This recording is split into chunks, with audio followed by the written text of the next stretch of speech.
السلام عليكم بنات، كي دايرين؟ لاباس عليكم؟ كنتمنى ان شاء الله تكونوا بخير وعلى خير في اطار الوصفات الصيفيه الخفيفه. اليوم ان شاء الله غادي نقترح عليكم واحد الطاجين اولا واحد الطويجين اللي كيجي خفيف ولذيذ في نفس الوقت. غادي ندوزو ان شاء الله باش نتعرفوا على المكونات. كناخذ واحد الكميه ديال اللحم، غسلتها مزيان.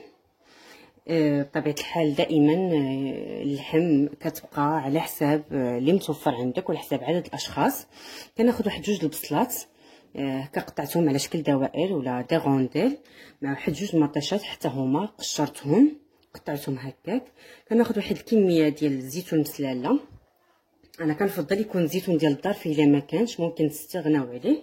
وكناخذ واحد الفلفله خضراء هكا شويتها قطعتها على هذا الشكل طولي، مع واحد جوج ديال الفلفلات حتى هما شويتهم،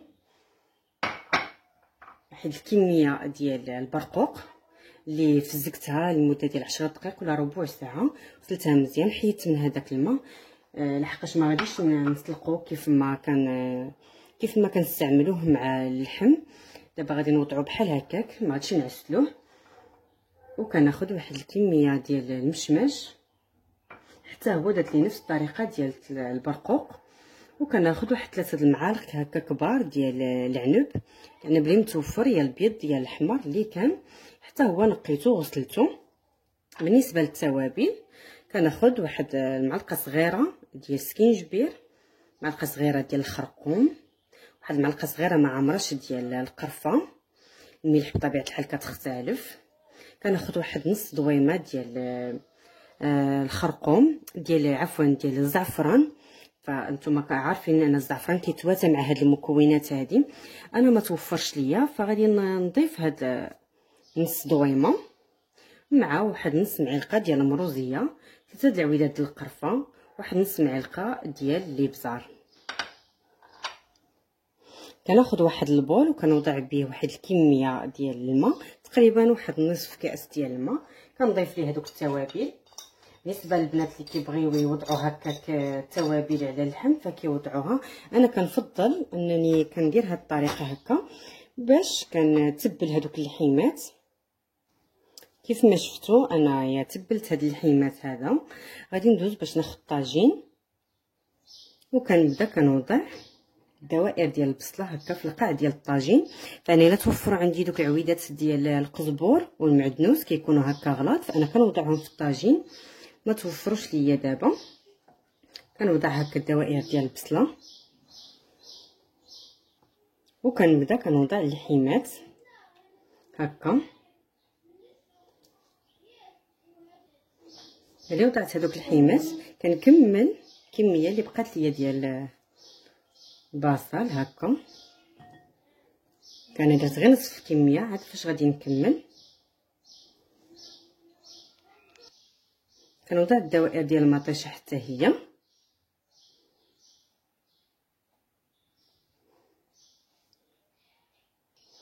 الزيتون المهم غير طريقه عشوائيه فيما وضعته، ماشي مشكل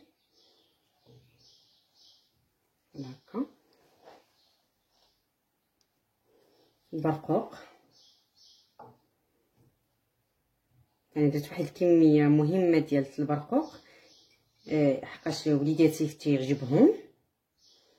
ممكن تستعملوا غير هكا واحد 5 ولا 6 د الحبات.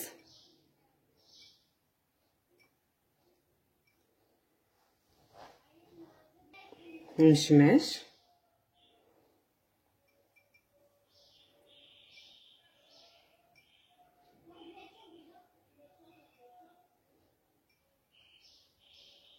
بحال هكا. وكندير دابا الفلافل، كندير شي حاجه هكا حمراء وشي حاجه خضراء هكا باش هكا.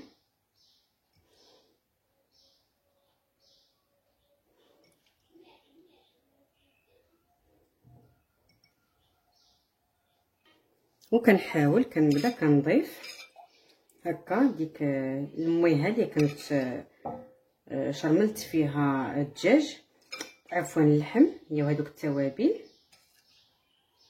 بحال هكا باش حتى هذوك الفلافل وهذا كيجيو مسمين بهذيك الطيبه ولا بهذيك التوابل اللي كنت عطرت فيها اللحم. وما غاديش نضيف الماء، هذه هي المويه اللي غادي نضيف لحقاش باقي مطيشه وباقي البصله كيطلقوا هذيك المويه ديالتهم.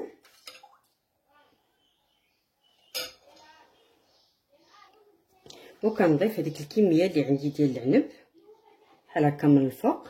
اللي بغى يعاود يضيف واحد عويدات القرفه ممكن يضيفهم.